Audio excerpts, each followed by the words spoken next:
What's up, guys? I'm Newbie Dave, and welcome to the Weekend Update. Let's get started.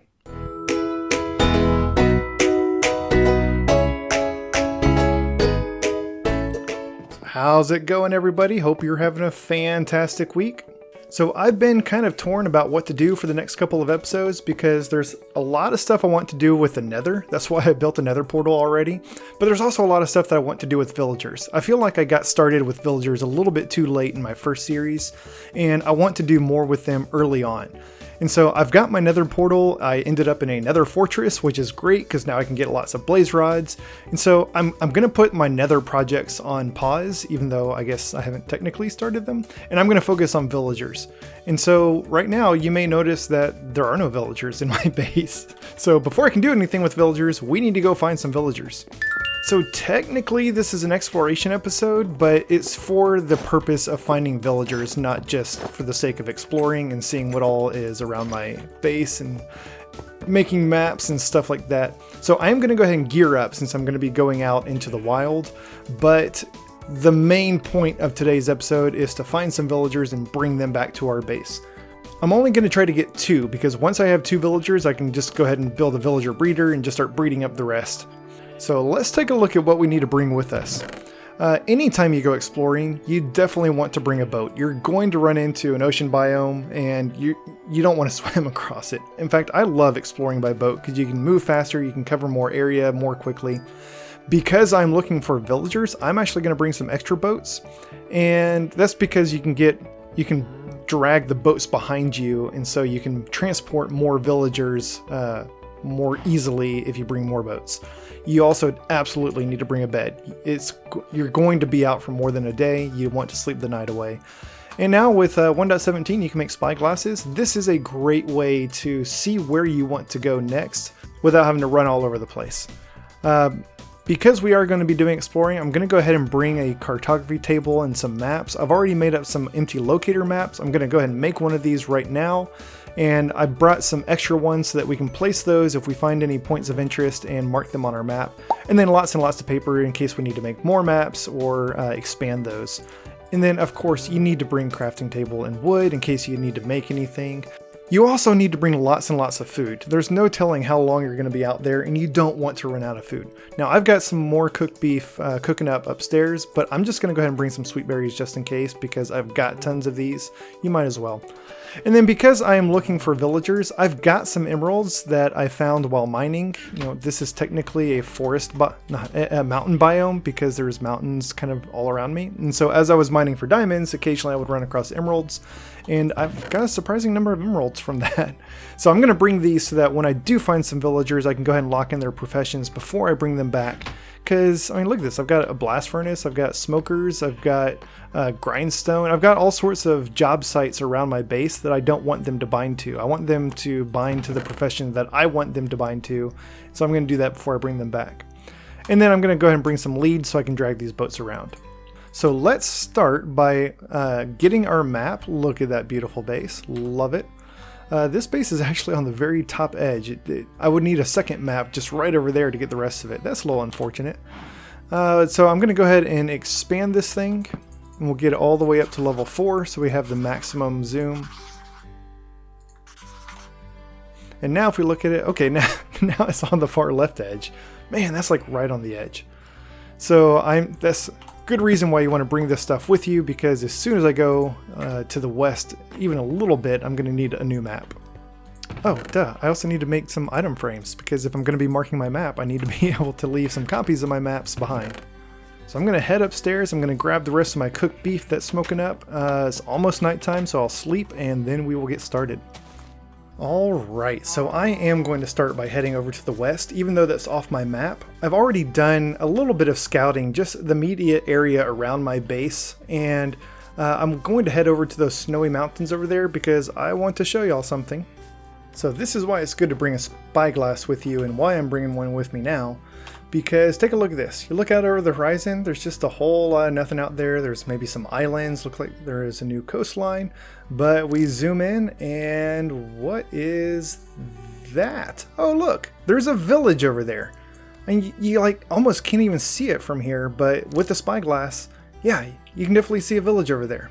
So that is going to be my first stop. That's going to save me a whole lot of just aimless wandering by immediately knowing where there's a nearby village.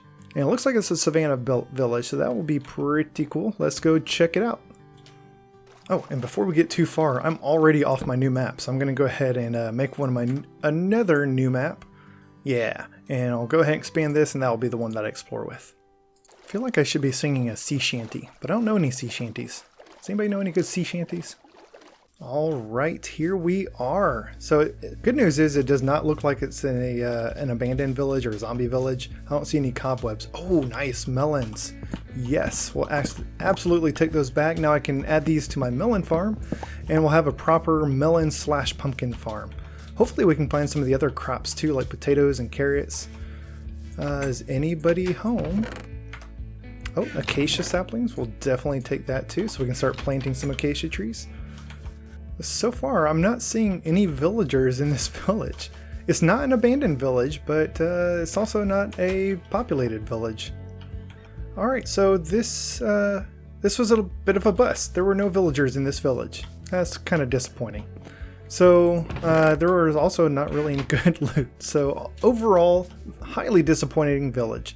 So what I'm going to do now is just kind of scan the horizon and see if any other villages pop out at us, just so we can make a beeline for them. Otherwise, we'll have to go off and do a little bit more exploring. So I'm not seeing any villages. There looks like a desert biome over there. Could just be a beach, but there's cactus, so that tells me it's probably desert. There's also like a ruined temple or something over there. I'm going to head over there and check that out, because that's really cool. And then we'll see if there's any other villagers nearby. One thing I love about exploring is not just finding new biomes, but also finding new resources that you're missing, like cactus, like melons and stuff like that. So it's a fun part of the game. So with these ruins, I think, whoa, hello. I think if you start digging, the sand is going to collapse. Yeah, there's a little chest under there. So let's see what we got here.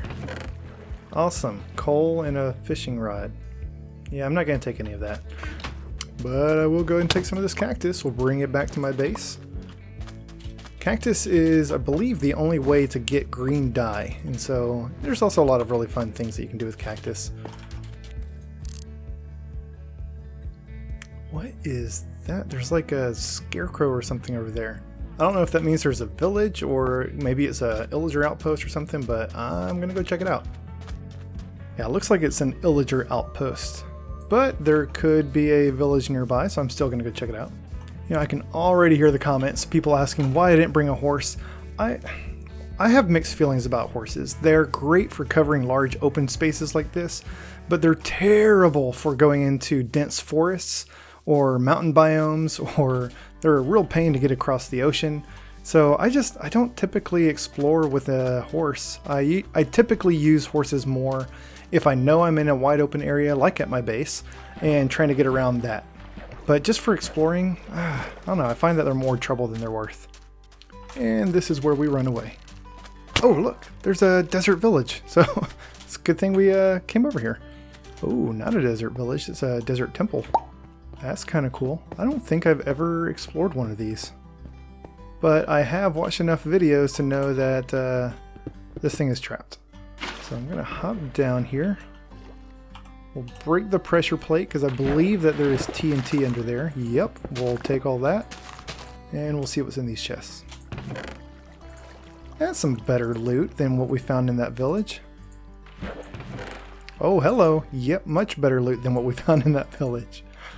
Alright, nice. I was not looking for a desert temple, but I'm glad we came this way. That was my first desert temple, guys. Now, I am going a little haphazardly. Normally my exploring is not this all over the place, but it's because I've been going straight to some points of interest, looking for a village. Normally I just kind of go all the way up in one direction and then turn around and come back down in a path, and it makes exploring the map a whole lot cleaner, a whole lot easier. Ah, there we go. Okay, there is a desert village over here. Nice. And that's not too terribly far away from the water too, so this would be good. And I see one villager already. That's a good sign. 2 villagers. All right. We are in business. So let me get my boats. I'm going to go ahead and trap this one. Aw. And he's going to sleep. All right. Well, that should make them easier to trap because they're both going to be in their beds. And then I can just put the boats down in front of their houses, and then when they come out, they're mine. Alright, so there's one villager, and it looks like he's a farmer, which is really good because that's one of the professions that I want to get. So I'm going to lock him in. He's going to buy potatoes, so that's good. And let's see what other villagers we've got in here. He is unemployed, which is good because then we don't have to worry about like breaking his job site. And I think there was one more villager running around here. I don't see him. This is a really small village, y'all. There's only a little, like 3 houses. So I guess it's just these 2. Now I also want this one to be a farmer, so I'm going to go ahead and make a composter. Oh, okay, that wasn't him. I guess there is another villager around here. Yeah, there he is. You are also potatoes. You know what I'm going to do? Composters are super easy to make. I'm just going to make another one, because if I break this one, it looks like that other villager is going to be the one who keeps binding to it. What? Is there another one? Oh, hello. Not good. Ah, there we go. So wheat. Yeah, you know what? I'll take that. Because I have wheat, so that would be good. So we'll lock you in. Alright, so now we've got our 2 farmer villagers. They are locked in and ready to go. So here's how we're going to get them back. Because we're trying to transport 2, if we're just transporting 1, we would just hop in the boat and just ride him back to our base. Because we have 2, we could put them both in the same boat, but I want to leave it open in case I do need to hop in and steer it. That is going to hurt him. So instead we're going to use a lead. And let me see if I can do this without him taking damage. So yeah, you just attach a lead to the boat, and now you can just pull it like you would any other animal, with the exception that you can't drag boats uphill. They can only go downhill. So anytime we want to go uphill, we are going to have to use a water bucket to create a water, like a mini waterfall. Oh, hello kitty. That we can drag the boats up.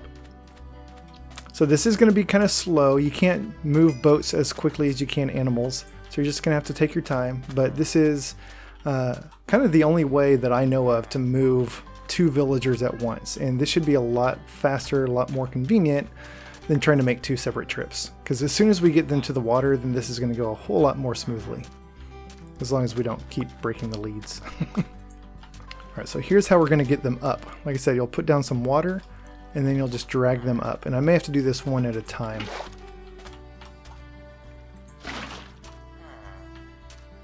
Oh, no. Hey, and maybe we'll get them both in one trip. Yeah, nice. Awesome.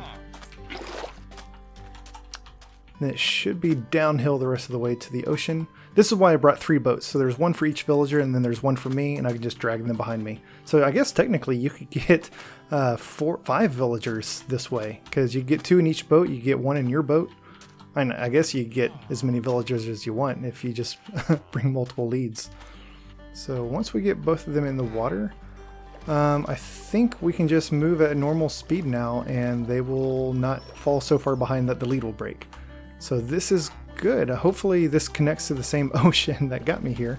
I'm going to do this in a third-person point of view just to make sure that my leads don't break.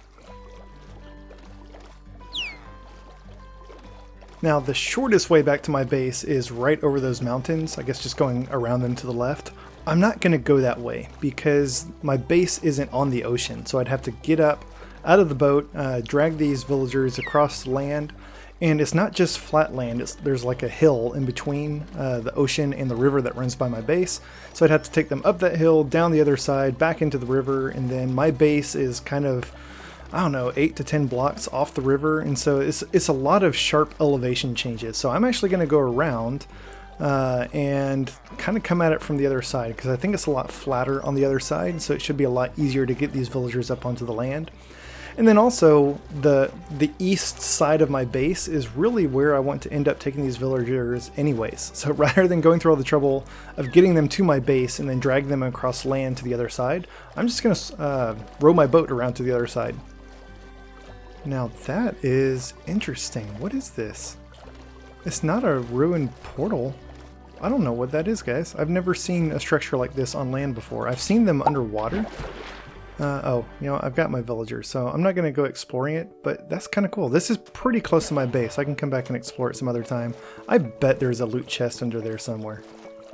I'm sure someone in the comments can explain what that is. You know, my son's going to tell me exactly what it is as soon as we watch this together. Alright, so there's my nether portal. So we are back on the east side of my base, and you can see it's going to be a lot easier to get the villagers up onto the land from here. And now I'm actually just going to leave them right here. I don't want to bring them over to my base. I don't want them, and they're already bound to the composter, so they're not going to change professions, but I don't want them binding to my bed.